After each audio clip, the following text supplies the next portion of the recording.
Meet George Jetson. His boy Elroy. Daughter Judy. Jane, his wife. Hey, no. I took this one out for you. You take this one, I keep this. You are not taking my whole wallet so you can go shopping. I was just gonna buy some groceries. Your intellect is as weak as your dollar. Failure is your destiny. You disrespect yourself and your nation. You are made of stupid. At Farmers, we've seen almost everything, so we know how to cover almost anything, even a coop soup. So beautiful. Beautiful just like you. Oh,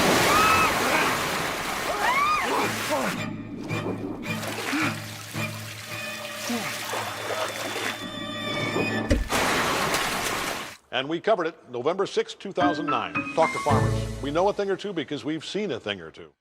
Hey, Leo. It looks like you've got a lot going on. What are you working on? I don't have a lot going on. I've got a bajillion things to finish. Mrs. Jones gave us an assignment that I was really excited about. That was until... Ugh. Oh man, that bad, huh? Not bad, just complicated. Mrs. Jones told us we were going to have a debate in class, which was homework I was actually looking forward to. But then, she gave us the topic. Ooh, is it something juicy? I mean, not really. She wanted us to have a debate about where our next field trip should be. We could either choose between a history museum or a water park. I already know where this is going. I'll bet you do. When I heard history museum, my hand shot up in the air like a rocket ship. But everyone just looked at me like I had an alien antenna growing out of my head. How can I be the only one who wants to go to a museum? Think of all the cool things we could learn. Oh, Leo, not everyone loves history as much as you do. And since it's their chance to get out of the classroom, I'm sure a museum is the last place they would want to go. Apparently. But I'm thinking I'll just join the other side for the assignment and argue for the water park. I don't want everyone to keep thinking I'm some sort of nerd. Well, you are a nerd. But even so, I don't think you should compromise what you think just to fit in with everyone else. I know, but I don't like how everyone was looking at me. I could tell they were judging me for thinking differently than them. That's bound to happen in life. But let's see if we can visit someone who can give us tips on standing up for what you believe in. Yeah, let's go!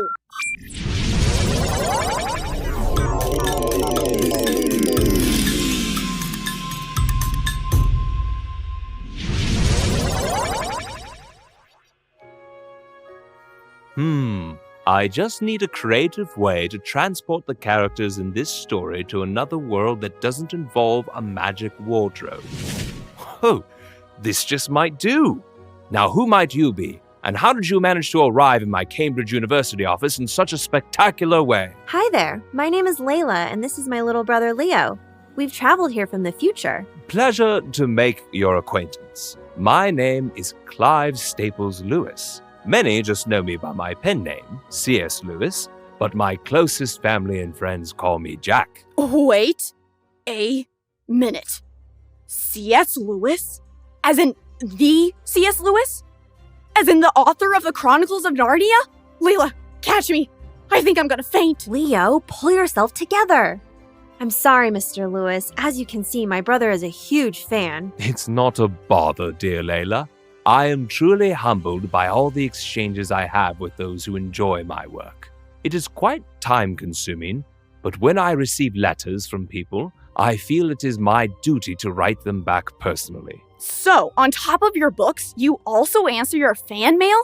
You must be writing from the moment you wake up to the moment you go to sleep. Oh, well, yes. Ever since I was a little boy, writing has always brought me a tremendous amount of joy. Growing up in Belfast, Ireland, my parents passed down their love of reading to me and my older brother Warren. I remember every surface of our house being covered with books. I love to read too.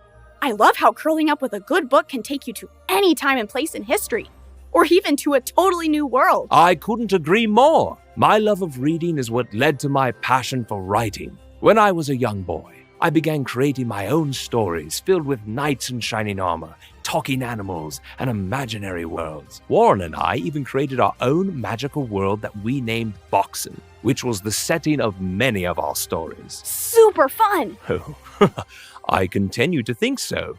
My brother and I enjoyed a typical childhood where our Protestant faith was very much a part of our lives. We were members of the Church of Ireland, and my grandfather was a minister. But when I was almost 10 years old, my mother passed away, which led me to feel very distant from God. I'm so sorry to hear about your mother, Mr. Lewis. I can't even imagine what emotions and thoughts you must have been having at the time. It was a tremendous loss for our entire family. It made me question everything, and as a child, I couldn't comprehend how the God I had grown up knowing would allow such pain and suffering into my life and into the world. A few years later, I turned my back entirely on Christianity and became an atheist. What's an atheist? An atheist is someone who does not believe that God exists.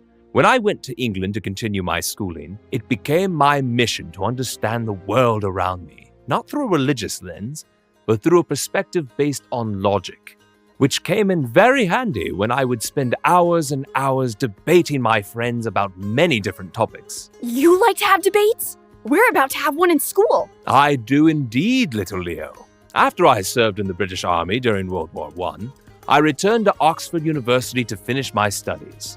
And then I began to teach, where debate was a big part of my everyday life. I then met a group of men who opened my eyes to different points of view. You might have heard of one of them. J.R.R. Tolkien? He's written a series of books called The Lord of the Rings! You are friends with the author of The Lord of the Rings? Seriously, Layla, back up and catch me. I'm gonna fate for real. So sorry again, Mr. Lewis. My brother is literally in heaven right now.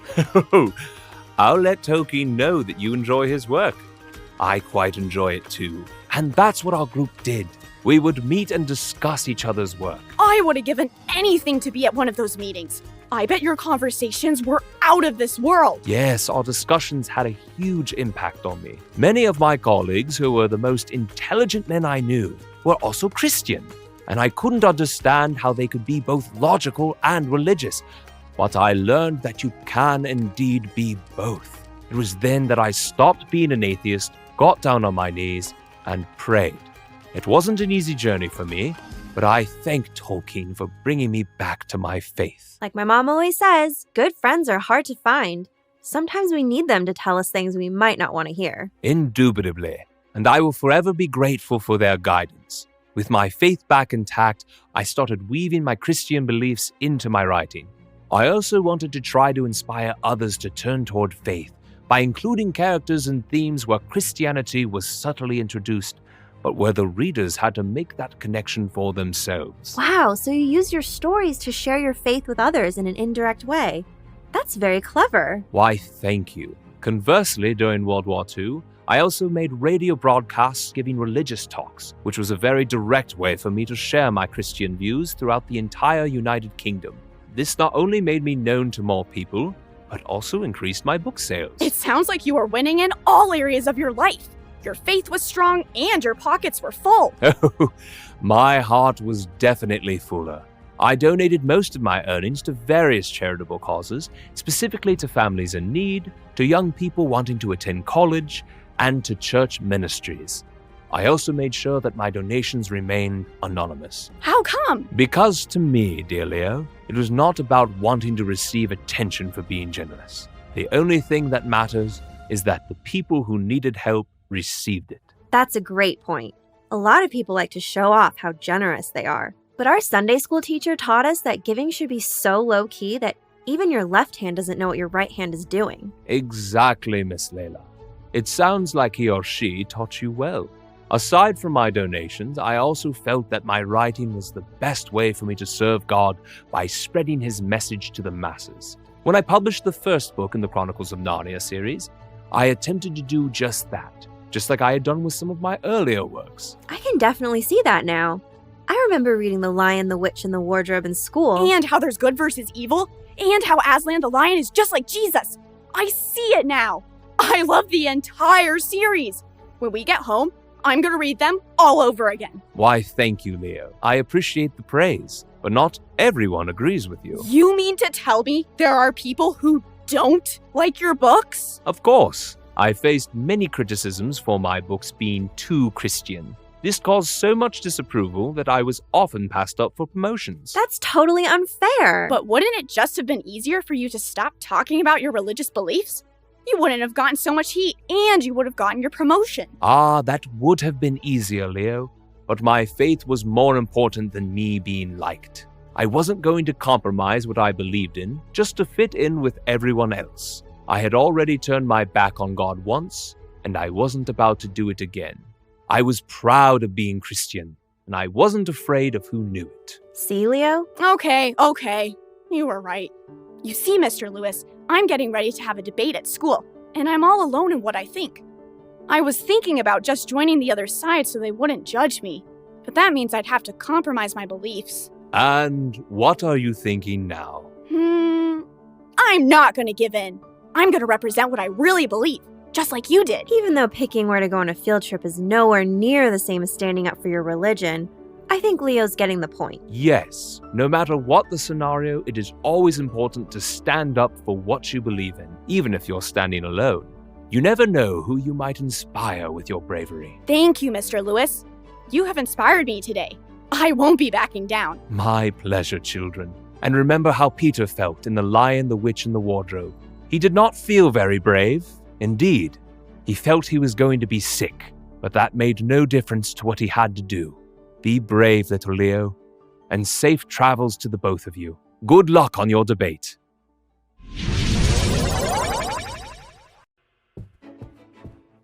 Well, how did the debate go? Oh, the water park ended up winning. Bummer, but why do you sound so cheery about that? I'm proud that I didn't cave on my beliefs when it could have been really easy for me to do that. Some of the kids even ended up agreeing with some of my arguments. I couldn't help but think of Mr. Lewis. That's awesome, Leo.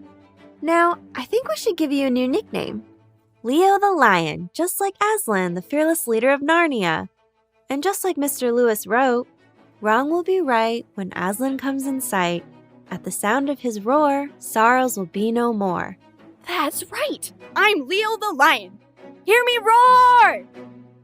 If you'd like to time travel with Leo and Layla again, please visit PragerUKids.com and watch more of their adventures.